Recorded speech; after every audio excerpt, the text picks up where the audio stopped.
A participant has joined the Finance Council meeting. did extend to January 26th recently, and the bill extends that provision until March 31st, so that could happen if the legislature is not in session. And we also add in this bill a provision that would allow the Finance Council to act if the legislature is adjourned during session for 3 or more days. So now that you are in session, you're allowed to adjourn for 3 or more days with the consent of the other chamber. So if that were to occur, the Finance Council and the governor could act to extend the emergency declaration under this provision, but only until March 31st, which you're actually handling in the bill. So there's a little bit of a timeliness issue there, but the provision is in there, mostly for purposes of extending it and making sure that that can happen. Section 3 amends KSA 48924B, which you enacted last in the special session, regarding the actual state of disaster emergency that the governor declared on March 12th of 2020, and your bill would extend it through March 31st of 2021. Essentially, this provision ratifies and continues all of the extensions that were done while you were not in session and makes clear that this is a continuing emergency declared at that beginning date and ending on March 31st. Sections 4 and 5, then we get into a little of a technical matter, and I apologize that it had to be drafted this way, but that is what we feel is best. I tried to explain it in the brief as companion amendments to KSA 48925. That's the statute you have regarding limitations and restrictions on the powers of the governor and executive officers during a state of disaster emergency. You'll recall in your bill in the special session, you had several limitations on the governor's powers, and those are set to expire on January 26th, and the new law that goes into effect on January 26th is actually the old law. You would revert back to the law as it was prior to all of those changes. So to make sure that the changes you implemented in the special session continue through March 31st, we show those changes as new in Section 4. Again, they're not new, they're current law, but this is the way to make sure that they show up in the law and continue to be effective until March 31st. And then Section 5 does the same thing that you did in the special session. It triggers on March 31st and reverts that law back to the way it was before you made any changes in the 2020 special session. So hopefully that clarifies those two sections. It's a technically confusing way of having to do it, but we feel it's the best way to make sure we're amending a current law and doing everything in a way that's actually legally sufficient. Moving then to Section 6, that's KSA 48-925A.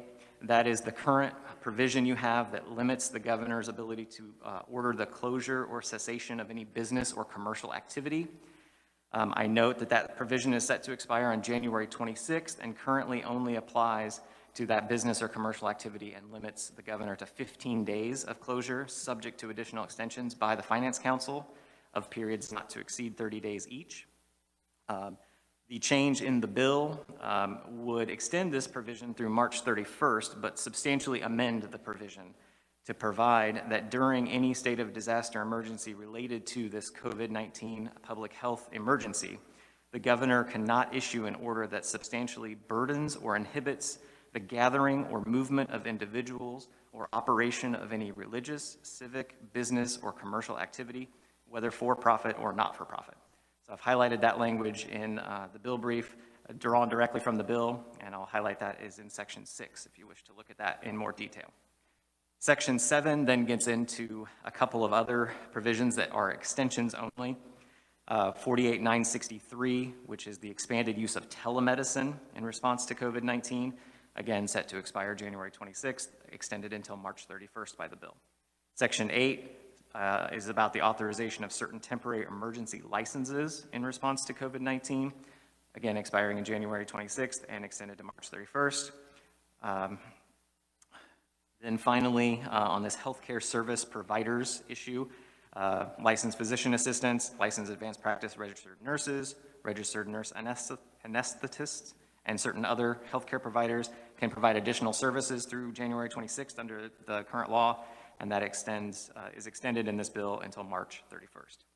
And then finally, Section 10 is a civil provision that you enacted last session, providing that a person or an agent of such person conducting business in this state shall be immune from civil liability in a civil action for a COVID-19 claim if the person was acting pursuant to and in substantial compliance with public health directives applicable to that activity. That is set to expire on January 26th, and again is extended until March 31st. I note that this would go into effect immediately upon publication in the Register due to the tight time frame we have here. And my final note would be, at the direction of the chairperson, that one provision that is expired currently regarding the waiver of the waiting week for requirement, the waiting week requirement for unemployment, that expired in your statute on December 26th. Most of you are aware the governor extended that by executive order already. And so the chairperson wanted me to acknowledge that the Senate did look at that provision, noticed that it expired, and rather than extending it by statute, has let the executive order extend that for now until you examine that provision for maybe a future extension. And with that, I'll stand aside and see if you have any questions. Thank you, Mr. Thompson. Does the committee have any questions for the revisor? Seeing none. With COVID-19 and things, some of our staff may be attending committee virtually, and so you may see the revisor and research step out of the room, but they are available to the committee for questions as we proceed. And thank you for being here, Mr. Thompson. And speaking of virtual, I believe tomorrow we're going to try to be fully capable to accept conferee testimony virtually. We didn't have the ability to do that today as we're all getting retrofitted with technology in the Capitol, but I am working to get that done so we can be virtual tomorrow. We can now look at proponent testimony.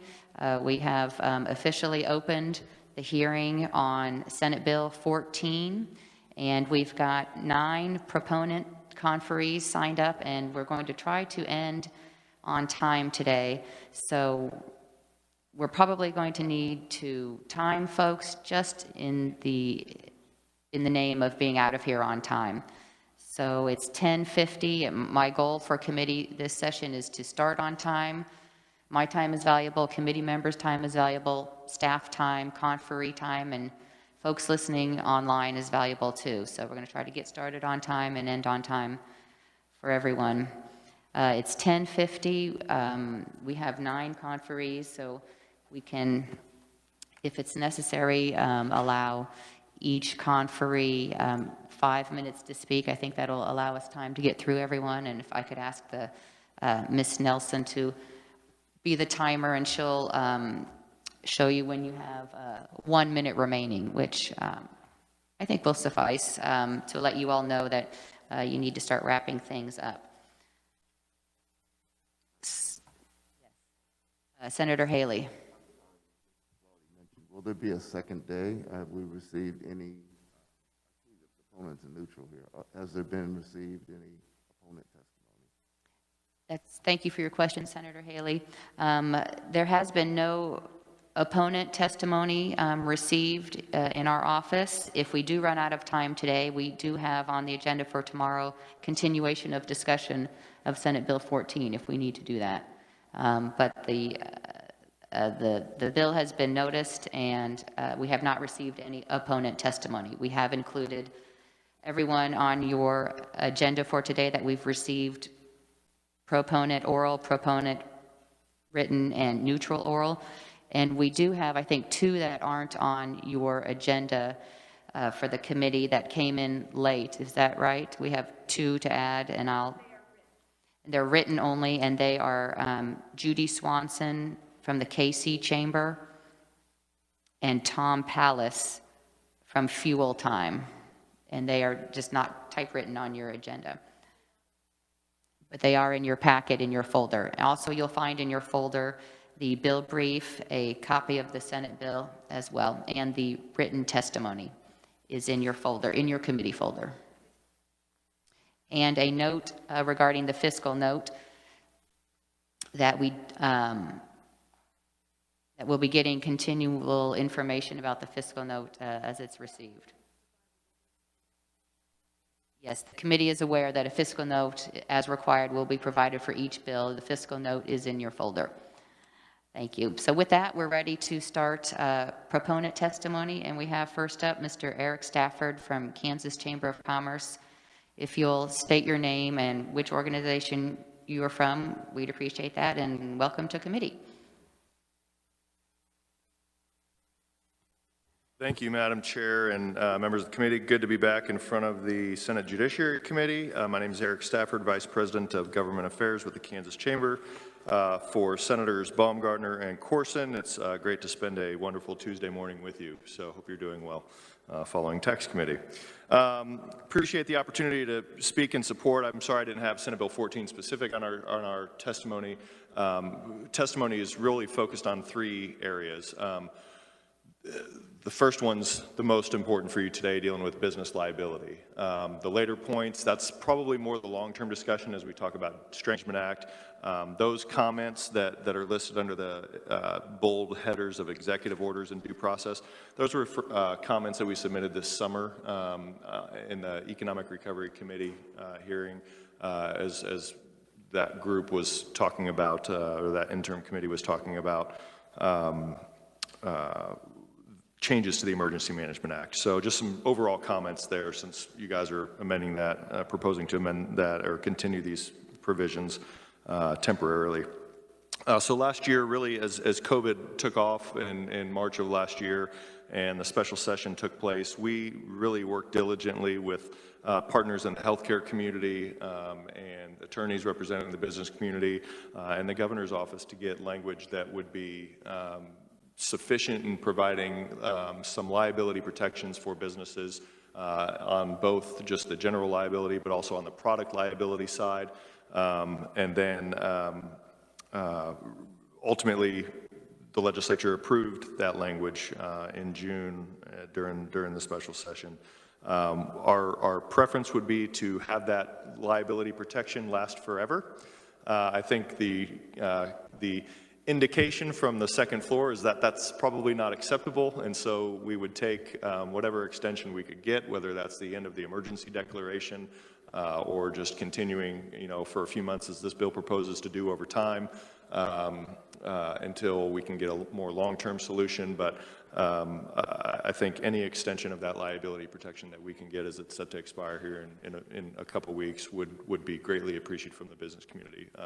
Again, I'd reiterate for the new legislators that this was a compromise worked out with the governor's office. I think they understood that the fact that businesses were doing what they could to protect their customers and offered. It's a much different version than what we introduced, but it's still sufficient in the eyes of the folks that we were representing pushing for this last year. But I know we have our concerns. The healthcare community has their liability protection concerns. But overall, we're doing what we can to operate safely. This also protects businesses. There was an article last week or 2 weeks ago about a business in Kansas who was fined. They repurposed their company to make hand sanitizer and faced a $14,000, $15,000 FDA fine.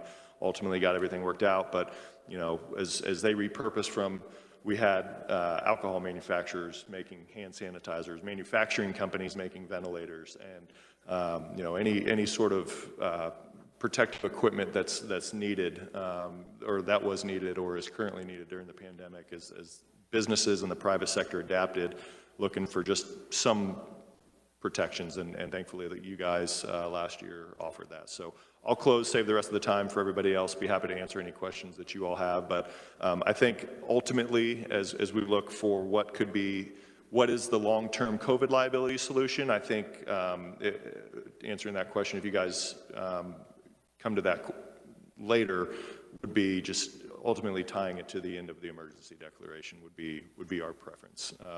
Again, not to speak for any of the staff that we've communicated with from the governor's office. We probably still need to get confirmation of that, but I think when we've had those discussions in recent weeks, they've been receptive to that idea. So I am appreciative. We are, from the business community, appreciative of the governor willing to accommodate these concerns, and ultimately the legislature accommodating them last year as well. So Happy to answer any questions at the appropriate time. Thank you for the opportunity to be here, and it's great to see all of you. Thank you, Mr. Stafford. Committee, we're going to save questions until the end. We'll have about 15 minutes for you to question the conferees after we've heard from all the conferees. Thank you, Mr. Stafford. Next, we have Mr. Dan Murray from National Federation of Independent Business. Thank you, Madam Chair. My name is Dan Murray. I'm the Kansas State Director for the National Federation of Independent Business. NFIB is the state's leading voice for small business owners, and we represent about 4,000 small business owners from all across the state. My comments mirror virtually what Mr. Stafford said. First, I do want to say, Madam Chair, it's going to be a good year working with you. It's going to be much better than working with the past chairman. I'm not sure who that was, but we obviously support the business liability and product liability provisions of this extension and want to see that good bipartisan work extended through the end of March. And as Mr. Stafford said, the business community looks forward to working with the legislature and the governor on what a long-term solution might look like. With that, Madam Chair, I'll use less than 5 minutes and take my seat.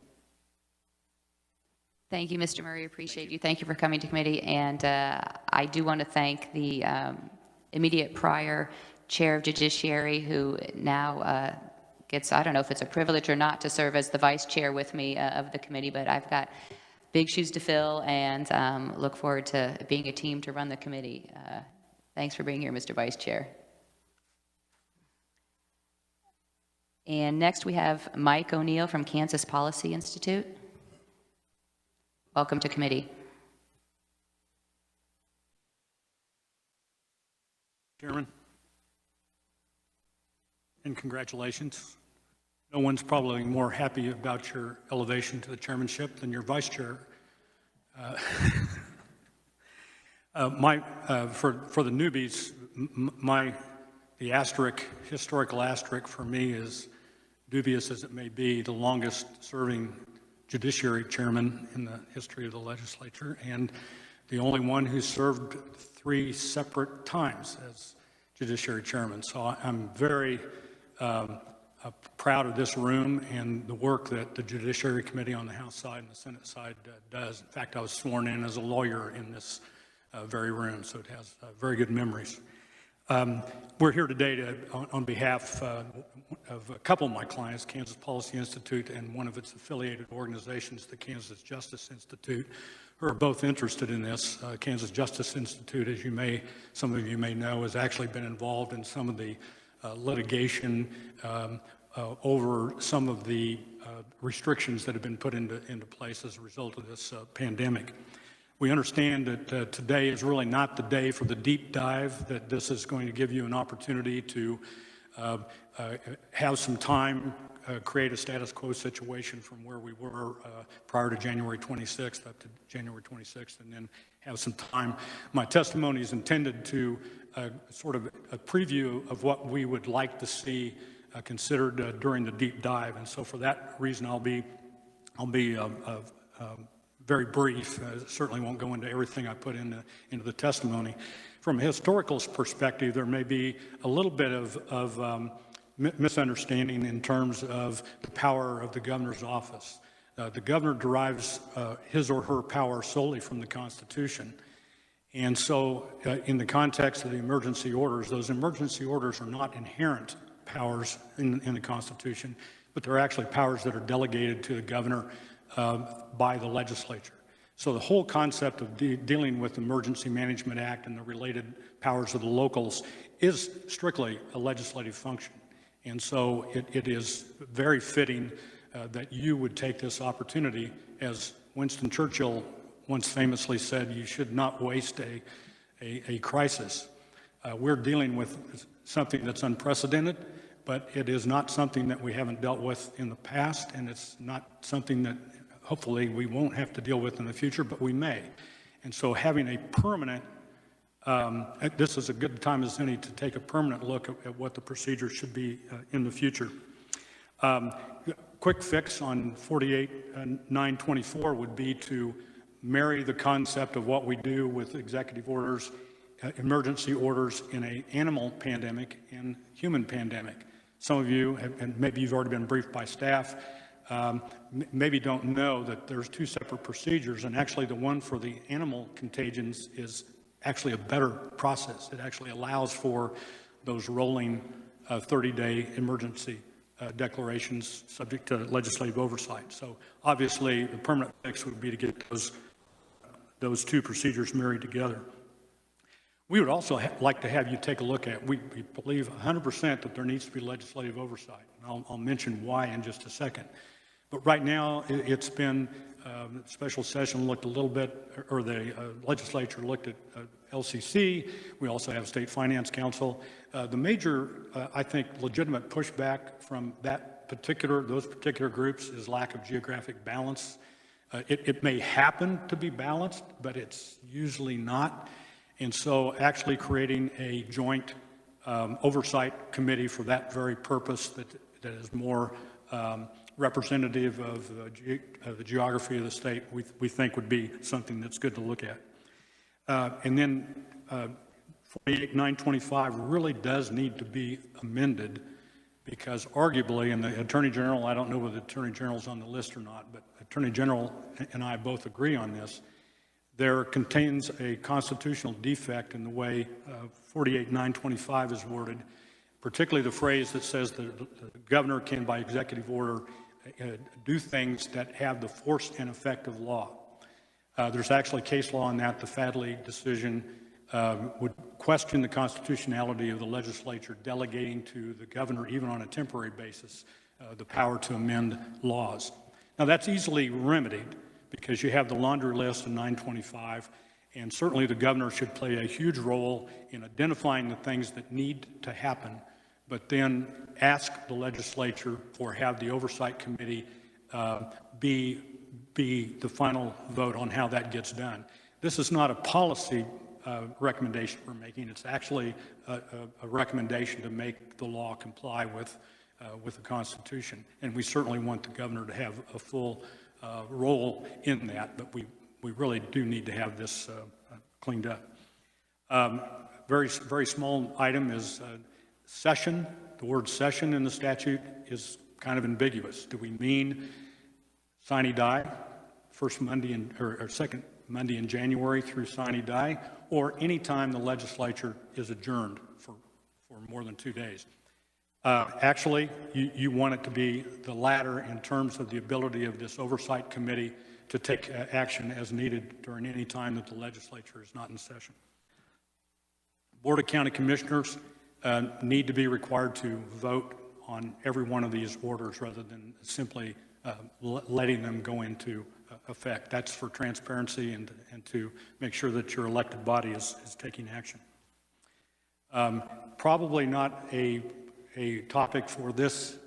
Am I out of time? Yeah, okay, I'm sorry.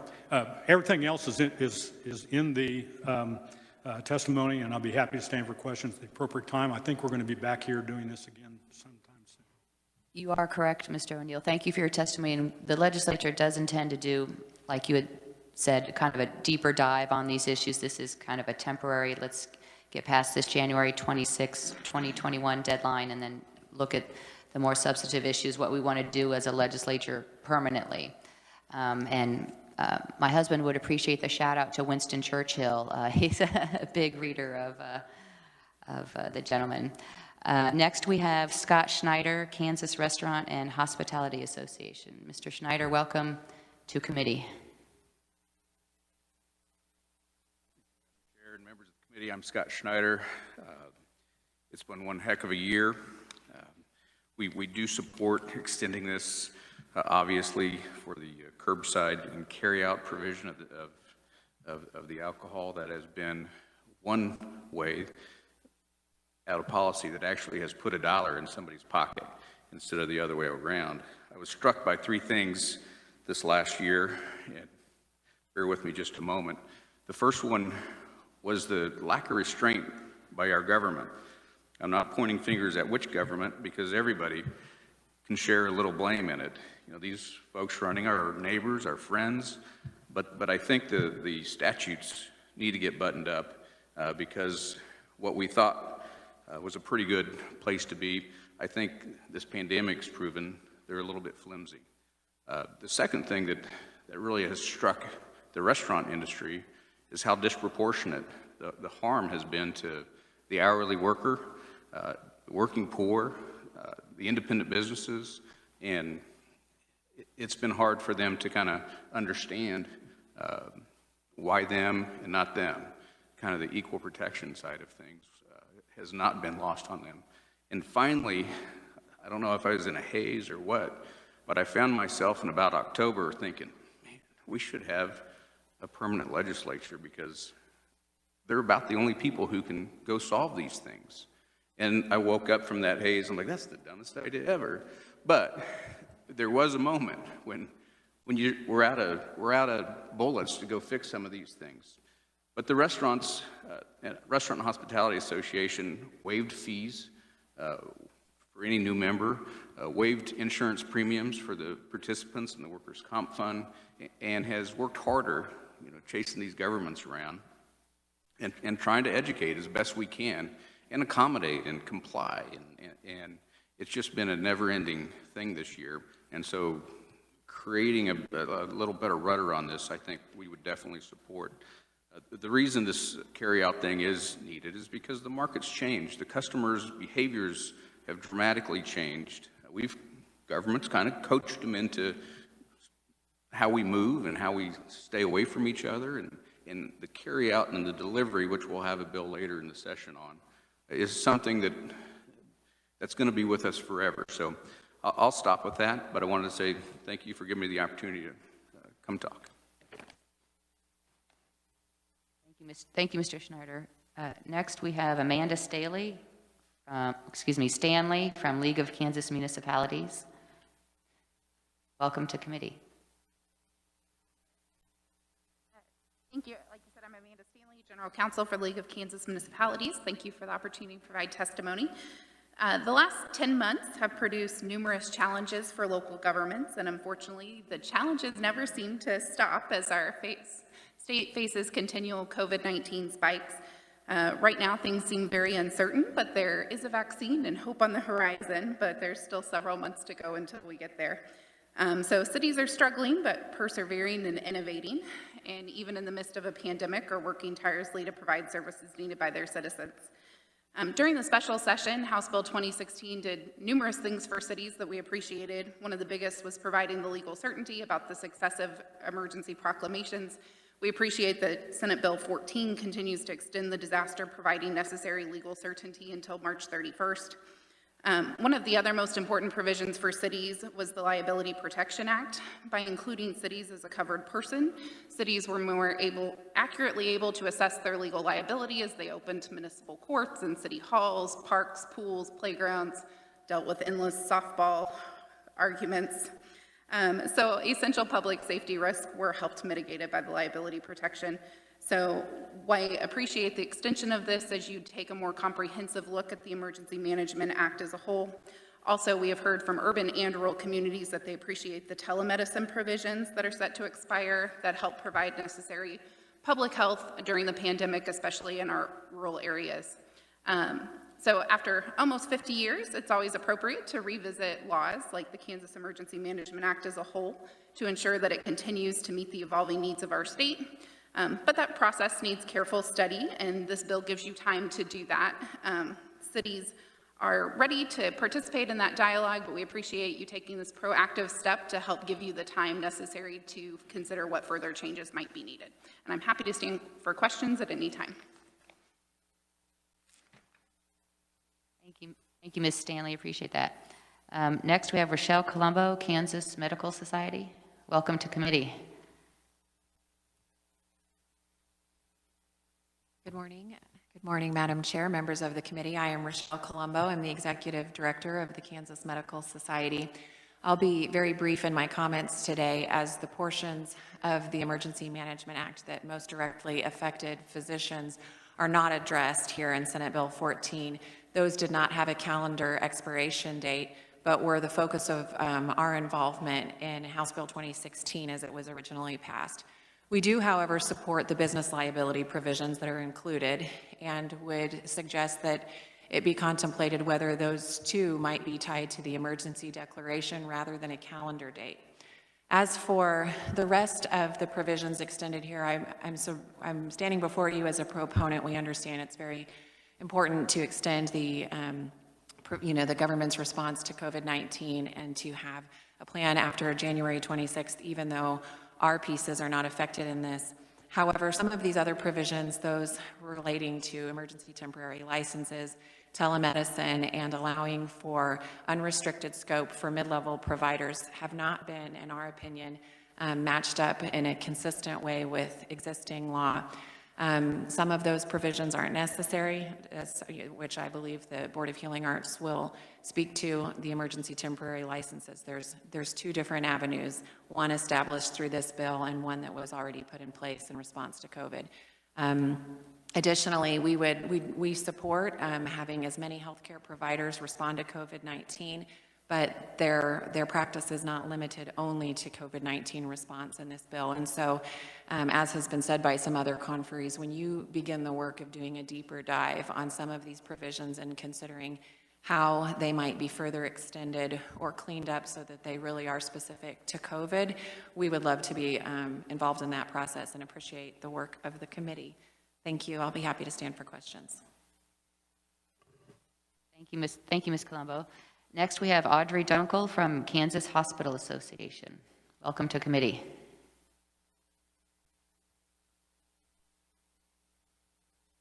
Thank you, Madam Chairman. I am Audrey Dunkle. I am the Vice President of Government Relations for the Kansas Hospital Association, and want to start by saying on behalf of all of our members, thank you for passing 2020 House Bill 2016 and including all of those flexibilities. They have been very important as we have been on the front lines of addressing the COVID-19 pandemic. Certainly, we would like to see the continuation of the liability protections for businesses. We think that is a good move on this front.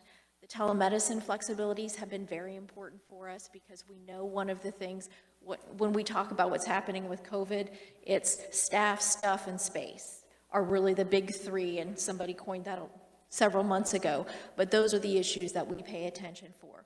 So staffing with telemedicine, at least, then that allows us with those flexibilities to have physicians who may be quarantining, still working with their patients, for patients who have specific conditions that would endanger them being around people who might have COVID. It allows them to still access health care and be safe in that front as well. So very, very important. In addition, the emergency licensure and other licensure flexibilities have been very, very helpful as we have struggled with staff. That seems to be the challenge that we have been hitting recently, or at least before we hit the holidays, was what's happening with staffing. Again, staff have to quarantine, they have to take care of their kids when kids are not going to school, they're taking care of family members, and so filling in the gaps on staff is very important. And that's very important because in a hospital, it doesn't matter how many beds you have, it matters how many staffed beds you have. That's what dictates your capacity. So having people to actually take care of the people in those beds is the most important thing. Space, again, is the other issue, and I would note that in this particular piece of legislation, the flexibilities related to space are not included in this version, so that's something we would like to be included in discussions in. And those waivers included for critical access hospitals, they are limited to the amount of time they can have a patient and the number of beds, and it would allow them some flexibility there. And why that is important is that then those less acute patients, especially those COVID patients, can be moved down to those critical access hospitals, and the more acute patients that need that more specialized care at the larger facilities, then that frees up those beds there as we start seeing those crunches in bed space, especially in our Kansas City metro region and our South Central Kansas, Wichita region, where we do have our big medical centers. So I'd be happy to answer any questions, but again, thank you for your continued support of healthcare. We have to do this all together. Thank you. Thank you, Ms. Dunkle. Next, we have Liz Sosa from Centura Health. Welcome to committee. You're not Liz, but good to see you. I am not Liz Sosa, Madam Chair. My name is Stephen Durst. Liz Sosa sends her apologies. She actually lives in Garden City, Kansas, so very familiar with this issue, but I am appearing today on behalf of Centura Health System. Centura Health System is a system of hospitals in Colorado and western Kansas. Of note, their major hospital includes St. Catherine's Hospital in Garden City. Representatives from Centura were supposed to be here today virtually, but they could not, so again, that is why I'm here. I come before you today to ask specifically for an extension of Section 8 in the bill before you, which allows for licensed clinicians who are in good standing to assist in other jurisdictions such as Southwest Kansas, where, as you know, there has been significant surges in COVID patients. Southwest Kansas, their footprint, Centura's footprint, is comparably small to their operations in Colorado, where they are actually a pretty large provider. So that's why Section 8 is crucial. They're able to utilize their resources to assist in rural western Kansas and in some of those cities in western Kansas that really need health care and staff, to Ms. Dunkle's point. You go back this summer and this spring to the meatpacking plants in western Kansas, the Tyson plant. These workers can't work remotely, so it's critical that we have, again, licensed licensed professionals in good standing that are able to assist. Again, under normal circumstances, we wouldn't need these provisions, but this is an emergency, and we would ask respectfully that that section be extended through the fall of 2021, just given all of the uncertainty surrounding COVID currently. I obviously am not the subject matter expert, Madam Chair, but if I can answer any questions for any members of this committee, I'm happy to. Otherwise, I will forward that on to the folks at Centura as well. But I appreciate your consideration. Thank you, Mr. Durst. And again, on behalf of the committee, I apologize that we weren't able to get virtual conferees to appear today, but we're working on that. So hopefully by tomorrow. Appreciate you standing in. Next, we have Ron Hine from Kansas Association of Nurse Anesthetists, and not Ron Hine, but someone else on his behalf. Welcome to committee. Probably for the same reason that we're not virtual, that you're here today. And again, we're working on that for tomorrow. Thank you, Madam Chair. Derek Hine with the Kansas Association of Nurse Anesthetists. And as Mike O'Neill told me earlier, I'm the closest thing you're going to get to Ron Hine. So the Kansas Association of Nurse Anesthetists is the professional association of certified registered nurse anesthetists in the state. Just a little history. For the past several years, the Kansas Society of Anesthesiologists has pursued legislation to license anesthesiologist assistants, or AAs, in the state. This legislation has never passed out of committee, nor obviously through the whole legislature. This history is not particularly relevant to this legislation you're considering, except that these providers have never been approved to practice in Kansas by the legislature. It was brought to our attention at a recent Sedgwick County delegation meeting by a Wichita area anesthesiologist that they are under the impression that HB 2016 authorized anesthesiologist assistance in the state. We do not believe it was your intent through HB 2016 to circumvent the legislative process authorized in Kansas. We know that this bill last year was passed under extraordinary circumstances, and we would suggest some clarity be given. In Ron's testimony is some language that we suggest. We understand you may be trying to get this out and expedite this bill quickly. If that is the case, we think that this can be captured as well through a legislative intent statement in the minutes. So I'd be happy to stand for questions when appropriate. Thank you, Mr. Hine. Committee, next, in your folder, your committee folder, you will see written proponent testimony from the following: Kevin Walker, Overland Park Chamber of Commerce; Ron Hine, Kansas Advanced Practice Nursing Association; Nicole Larinos, sorry if I mispronounced that, National Council of State Boards of Nursing; Randy Stuckey, Kansas Grain and Feed et al.; Jay Hall, Kansas Association of Counties; John Jenks, Kansas City Chamber of Commerce; Tuck Duncan, Kansas Wine and Spirits Wholesale; Matt Fletcher, Interhab; and again, Judy Swanson, KC Chamber; and Tom Pallas, Fuel Time, who I had mentioned before earlier today. And we next have then Are there any other proponent conferees here today? Seeing none, we'll proceed to neutral oral conferees with Tucker Poling from Kansas State Board of Healing Arts. Welcome to committee.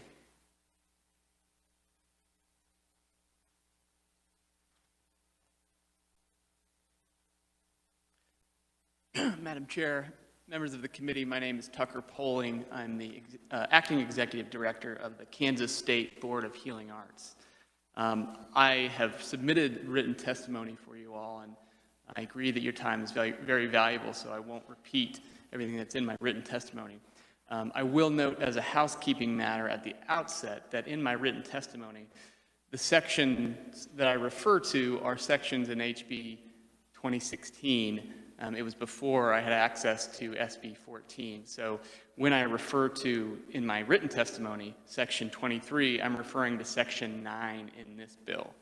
And I can clarify the other sections, as appropriate. But what I want to focus on is our most pressing concern relating to this bill is in Section 9, subsection H, the first and last sentences of that subsection. I would agree with Mr. Hine, the conferee that spoke with you a moment ago in regard to questioning whether what is in that provision was the full intent of the legislature. Because what that provision does, especially the first and last sentence of subsection H of Section 9, is it removes our ability to regulate out-of-state providers at all. Because our jurisdiction to regulate healthcare providers is tied to licensure. So, in other words, Kansas healthcare providers have to follow all the rules of Kansas law, specifically as it regards to professional conduct. But under subsection H, the first and last sentences, out-of-state providers do not. They have the ability to come here and practice without having to follow the same rules that Kansas providers provide. We believe that that is a public health issue, and we believe it's very easily fixed, that most important issue, by deleting those two sentences. So that's the primary issue. And I want to note that we appreciate very much the need to, especially during the pandemic, to increase access. And that's why the second point is really important. Subsection H, first and last sentences, are not necessary because you have already in Section 8, as the representative from Centura referenced, we're supportive of Section 8. Section 8 is the emergency temporary licensure piece. That allows us to license anyone with a clean license from out of state, to give them an emergency temporary license, no fee. We're able to turn those around within a matter of 3 to 4 days. So we can get those folks licensed.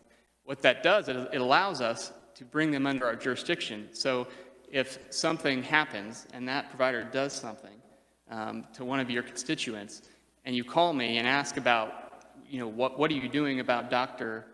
Doe who did X, Y, and Z, we'll be able to say, okay, that's something we can address. Because right now the answer would be, there's nothing we can do.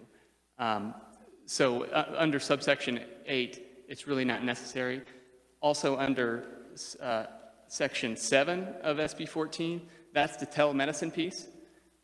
So taking out the first and last sentences of subsection H, section 9, would not remove the telemedicine piece either. So you'd have both of those pieces with making that change. So again, I don't know that the intent of the legislature, when you passed this, contemplated that really important jurisdictional issue. And so I wanted to focus on that. I won't go into the depth of all of my other testimony. I'll say on the liability issue, it's a little bit unclear to me. I just read this bill for the first time very early this morning, but it's a little bit unclear to me whether what was in new section 10 of HB 2016 is incorporated somehow in this bill. I'm not seeing it. We don't disagree on the civil liability piece, the civil immunity.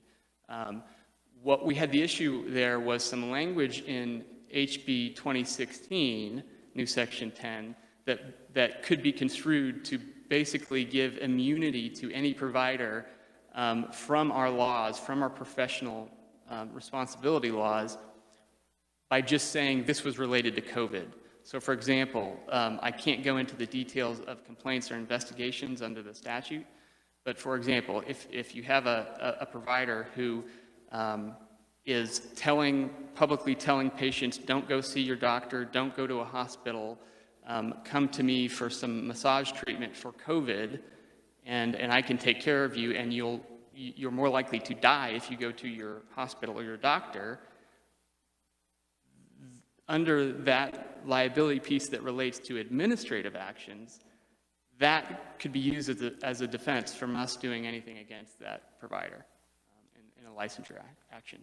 So again, whether it's addressing that in a deeper dive later, or whether that is somehow incorporated in here, we think that needs to be teased out to make clear that in terms of the liability for following our laws in Kansas as a healthcare provider, especially in regard to gross negligence, it doesn't exempt you from us being able to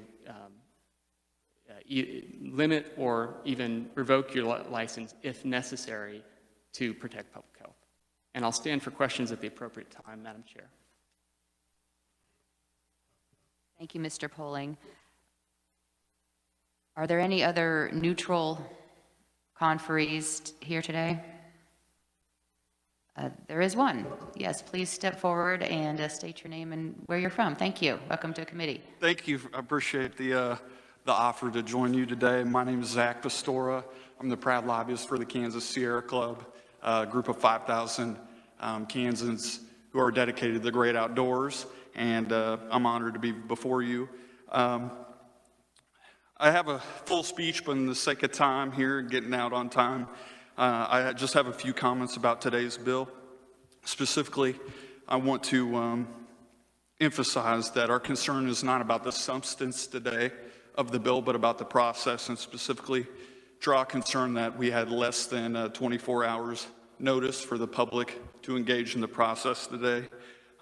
You know, democracy, fundamentally, it's a conversation. It's a conversation among citizens to how to order their affairs, how to mount a common defense, how to invest in the common good, how to balance liberty with responsibility towards others, how to safeguard the opportunity for the next generations to whom we are merely ancestors. Unfortunately, this committee is having a conversation without giving one of the most important stakeholders a chance to weigh in, and that's the general public. Just a few more things. You know, most committee hearings, they have at least 48 hours in advance from the time it hits the calendar and the time the hearing happens. I know we're working through a pretty unusual process, but I want to keep some of these traditional norms, and I want to provide, you know, the time available for proper civic discourse to happen. So I thank you for the time to address your committee. Thank you. Thank you, Mr. Pastoris. Do you have written testimony to Yes, I do. the committee? Thank you. And just to be clear, the agenda for today's meeting was made public last Wednesday, and it included it included discussion on possible legislation concerning extending certain provisions of the governmental response to the COVID-19 pandemic in Kansas and providing certain relief related to health, welfare, property, and economic security during this public health emergency. So the notice has been provided to the public as required. So thank you very much for your testimony. Thanks for appearing today in committee. Are there any other neutral conferees today? Committee, we will now turn to opponent conferees. There weren't any opponent written testimony submitted, and I don't have on the list any opponent oral testimony today, but I'll ask, are there any conferees present today who are opponents who wish to offer opponent testimony? Seeing none, then I thank everyone's time for sticking to the 5-minute limit, and in fact, some of you were less than 5 minutes. So I always appreciate from hearing everyone, though, and hate to have to limit some time, but in the interest of getting everyone heard, that's what we need to do sometimes. So now we will open up the hearing for questions from our committee. Do we have any questions for any of our conferees? If you'd like to address your question to a specific conferee, or if you would just like to open it up and whoever wants to answer. And we'll start here with Senator Haley. Thank you, Madam Chair, and I respond to either, whatever the title here. I'm just pleased to continue to be a part of this dialogue. First, would like to share appreciation for Mr. Stora, is it, with the Sierra Club. This is an abnormal procedure. I know that this has been a time to hasten some of the concerns that we all have regarding this pandemic, but I've not seen, and I don't think we've seen before, a bill that has moved with such expediency, and whether or not notice has been fully afforded for there to be a proper consideration of it. Certainly, again, in my time here, haven't seen it before. And I dare say that it is abnormal, and it lends a certain question as to how fairly it can be deliberated and considered. This is a very crucial issue in terms of the public health and the ability to regulate certain procedures in it and where that lies. And rushing through it and without giving a certain level of protocols in place is a concern. And I do appreciate Mr. Stora, pardon me if I haven't said the name correctly, for underscoring that. Madam Chair and members, a couple of questions that I do have. It will be either the first one is for Eric Stafford or Scott Schneider with the Chamber or the Restaurant Hospitality Association. And it's simply this. There are protocols that are listed. The substantial compliance, I think, is what Mr. Stafford called the substantial compliance for public health directives. Do your members, yours or Mr. Schneider's members, have substantial protocols in place that are maintained or that are regulated, that are enforced, that are offered to those who are members of your chamber or of your restaurant association to see that the general public is aware? Of course, we all know about the masks, but others that are generally able to help us abate the public health problems that we're having. Mr. Stafford. Yeah, Senator, thank you for the question. I think that the substantial compliance language. Could you please identify yourself again? Thank you. I'm sorry, yes. My apologies. Eric Stafford with the Kansas Chamber. In response to the question, I think the substantial compliance language, and I'm sorry, I apologize, I don't have a copy of the language in front of me. I forgot to print it yesterday. I think that's in response to public health directives issued by our local health officials or the state, whether that's mask mandates or whatever, but social distancing, stickers on the floor, signage, plexiglass. I think part of the problem with some of the language that we had last year is it's vague enough that it probably still invites some litigation, but at the same time, I think clear enough that allows our abilities the chance for a defense that here are the steps that we took based on public health guidance at the time to protect our employees and customers. And I think that's, I'm pretty certain it's based off of the public health guidance, but I can get confirmation for you. But, is that answering your question? It begins to, Madam Chair and Mr. Stafford. So what I'm trying to do is to see if there's some sort of follow-up or follow-through that the Chamber implements to ensure that your members, since you know or you're asking that as long as they, if you will, substantially comply with these directives, that there is some sort of assurance. At the same time, you're wanting to, and we're all wanting to see us ease on the liability, should it be determined that this is where COVID was contracted among one of your members group. Well, is there any push by the chamber or by the Restaurant Association, they can speak for themselves, to see that though the demarcations may be on the floor and the signs on the window, that they are in fact complying or trying to comply with the directives? I appreciate the consideration for the level of influence that you think that we have, but it's government and the local governments who are responsible for issuing public health guidance, not the Kansas Chamber.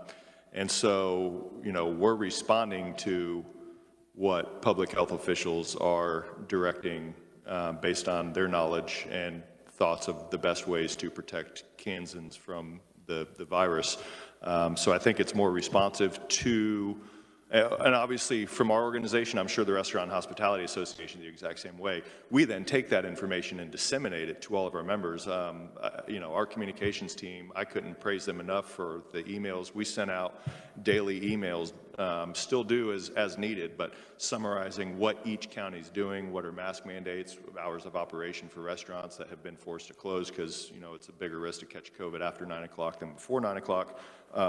You know, capacity limitations, that type of stuff that has been put in place across the state, because it has varied greatly. But, you know, I think disseminating information from our government, state government and local government has been our role versus putting out guidance. I mean, that's not our job. That's the job of the public health officials. Thank you, Mr. Stafford. And Madam Chair, I had one other question for another conferee. If Mr. Schneider did not wish to weigh in, which is certainly fine if he doesn't. Sure. We'll hear from Mr. Schneider. Thank you. Yeah, Scott Schneider with the Kansas Restaurant and Hospitality Association. I appreciate that question because we've been a little baffled by some of this as we started. The restaurants are one of the few business groups that are licensed to be clean. And at the same time, the government came in and said, well, obviously you guys can't be clean. So we're scratching my bald head. Like, well, what's the license even worth? But you get back to the safe harbor idea. We have hired scientists from our national association, chased every CDC directive as it's changed. We have put out guidance to try to keep them operationally within what we would arguably think was a safe harbor. Now, is it perfect? Probably not. But is it better than nothing? Yeah, absolutely it is. And so as far as our industry, it's just kind of part of our DNA, our culture, to try to educate restaurants and members. How do you keep your facility clean given the new data that's getting pushed out at you? And so that's been a huge part of what we've done this summer, yeah. Thank you, sir. And thank you, Madam Chair. And if I might have another question of another conferee. Sure, we want to be respectful of all committee members' time, so one more question, Senator Haley. Thank you. It will be brief, and I appreciate it. This is for Amanda Stanley with the League, and I don't know if she's still with us. As she comes up, and thank you, Ms. Stanley. My concern, in light of what we're hearing in terms of substantial compliance, does the League speak to reconciliation plans between different municipalities? The problem is there could be in one city, one of your jurisdictions, some public health protocols in place, and then an adjoining city could have a different one. My concern with the expiration of this plan or this bill or these measures in front of us is what's going to result in a patchwork quilt of implementations, since the cities will then be the front line of defense for putting in place when a restaurant can open and close, or what business or what mandates even have to be in place for the mask. So my question, is there a reconciliation plan between adjoining jurisdictions that the League is promoting and getting to your members so that we don't have, again, the sporadic patchwork quilt that may ensue? Try to be brief. I think that's if you could introduce yourself again, please. Oh, sorry. Thank you. Amanda Stanley, General Counsel for the League of Kansas Municipalities. I'll try to be brief. I think that has to be part of the overarching conversation, which we, and I can get you our testimony from the special committee on the emergency management to look at the overall system. I will tell you, under the current system, cities have no role. It's all counties. Counties have the entire emergency management role. So all cities can do is make stricter rules than the county or the state. They can't make less restrictive. So the patchwork quilt you're seeing is all county driven. And so that's part of why cities want a bigger role in emergency management, because we have no role right now. Thank you. I appreciate it. And thank you for your indulgence, Madam Chair. Thank you, Senator Haley. I just want to clarify again, since it was brought up again in questions regarding whether there was notice properly given for the hearing today, and just want to reiterate and restate that notice was on the agenda as of last Wednesday, so proper legal notice has been met for the hearing today. And in fact, if we don't conclude today on the hearing, we have it also on the agenda for tomorrow as well, for a hearing continuation on Senate Bill 14, so that proper notice has been fully and completely given. And just to remind the public and members of the committee that the bill the bill we're hearing today and discussing is a temporary extension of the deadlines that were created in June of 2020 with HB 2016, so that with the temporary extension to March 31st, we could then go into the deeper dive, the more substantive questions that have been raised by committee and the points that have been raised by the conferees today. So by no means are we not going to engage in those discussions. It's just not really part of what we're doing here in Senate Bill 14. So with that, are there any other committee questions? Senator Baumgardner. Thank you, Madam Chair. I have a question for Dan Murray and also for Tucker Poling. Dan, talk to us. You say you represent 4,000 small businesses. With regard to the extension is only until March 31st, and we don't know that we will be continuously meeting until then. We know that the most powerful tool against infectious disease is the vaccine. At least that's what WHO says, that's what Dr. Fauci says, that's what everyone is saying. So how comfortable are your 4,000 small businesses with what's happening with vaccination in the state? Madam Chair, Dan Murray with NFIB. Senator Baumgartner, thank you for that question. We haven't conducted a survey of our members, but I have heard from some members that there's not a lot of clarity about a statewide vaccination program. I know that we are moving at light speed in terms of the traditional rollout of vaccinations nationally, the approval process, et cetera. So certainly the administration is facing an unprecedented situation. That said, I don't know that there's a lot of clarity among our members, at least from the ones that I've heard from, about the rollout and the vaccination. When will they be in line?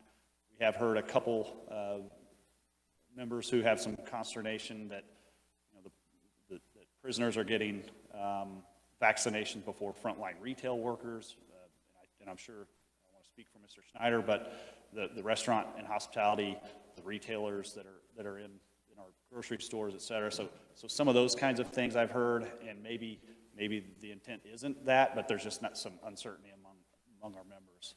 I, as Mr. Stafford pointed out, certainly would prefer something beyond an extension to March 31st with regard to business liability protections, and would entertain other options for sure. Thank you.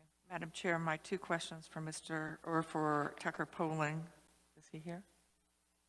So the first one is, you mentioned that the term healthcare professional is not defined, and that seems to buttress right up with the concern of AAs practicing, and we don't recognize them in the state. So are you recommending that we include a definition, and that definition be narrow enough to only those licensed individuals that would currently be allowed to practice in the state? Senator Baumgartner, would you identify yourself? My name is Tucker Poling. I'm the acting executive director of the Kansas State Board of Healing Arts. Senator, to the extent that I am tracking, and I think I am, I think that would be one way to address it. if you could tie in a definition that limited the scope of these people to people who are licensed to practice in the state. I mean, the jurisdictional issue in regard to our issue with subsection H, first and last sentences, is because under the Healing Arts Act and all of our other related acts, because, you know, as you know, we regulate 16 different healthcare professions. Under 65, 28, 36, and the other acts, our jurisdiction to do anything to enforce our laws in terms of disciplining providers is tied to them being a licensee. And so if they're not a licensee, we don't have jurisdiction. And frankly, you know, it's been suggested that, well, maybe the state that they're licensed in could discipline them. As a matter of practice, that really can't occur because of they can't subpoena records from our state and that kind of thing.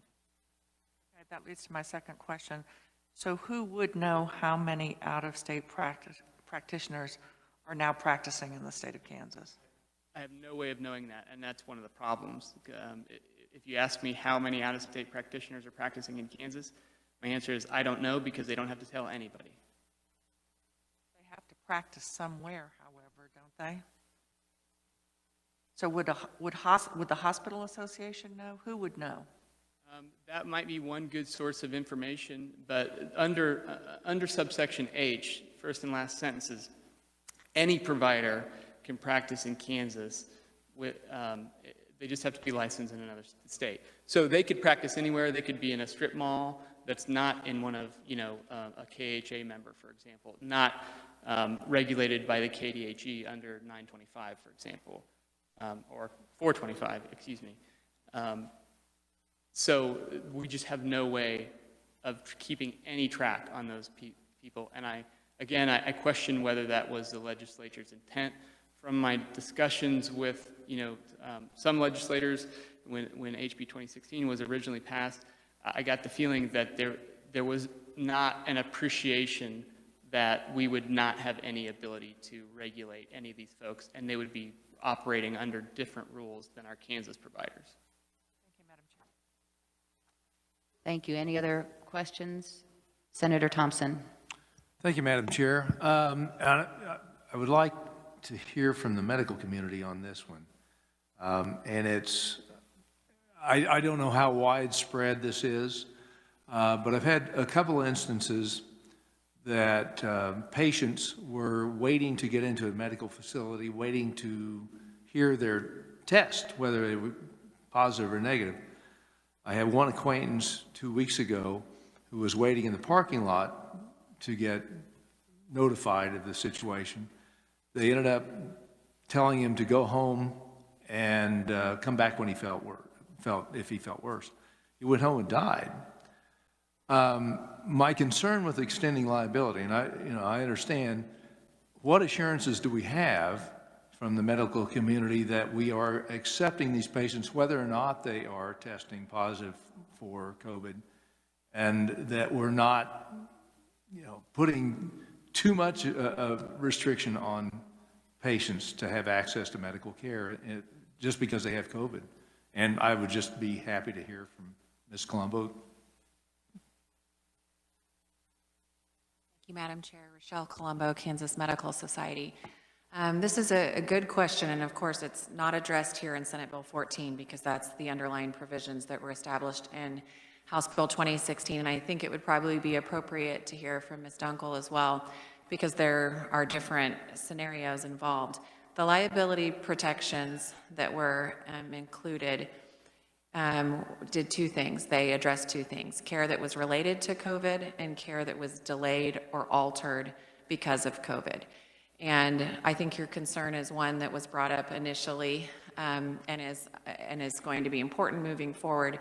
The problem that we have in establishing these standards and maybe not having liability protections are, as we all know so well, this is a new virus. There is not a standard of care. It has been changing.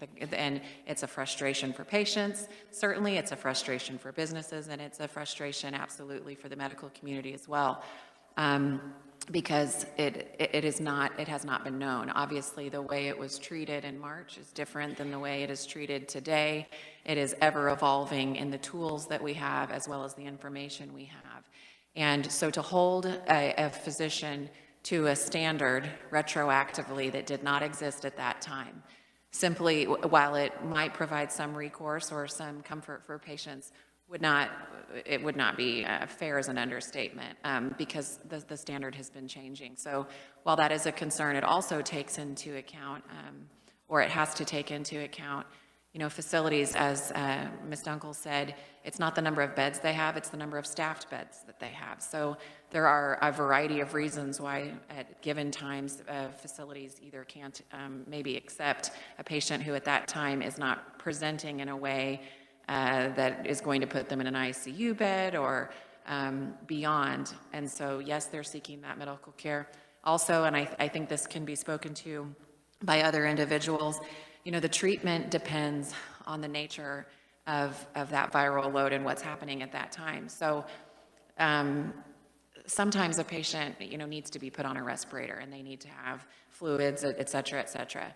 Other patients, they know they're not well, but they're not presenting with a treatable form at that time, and they go home and it reacts differently in a very short period, but they're working with the best information that they have and their available resources. And so that's what the liability protections do attempt to address. I think it's also important to note that they're not permanent. They're not out into perpetuity. There is going to come a point when we possibly do have a standard of care for COVID, but that time is not now. Those provisions are tied to the time period in which the emergency declaration is in place. And at the point at which that expires, I think we can reasonably assume it will be because there has been an established response and it has been appropriately and universally mitigated, but we're not in that time yet. And if I might defer to Ms. Dunkle as well, I think it'd be appropriate. Thank you.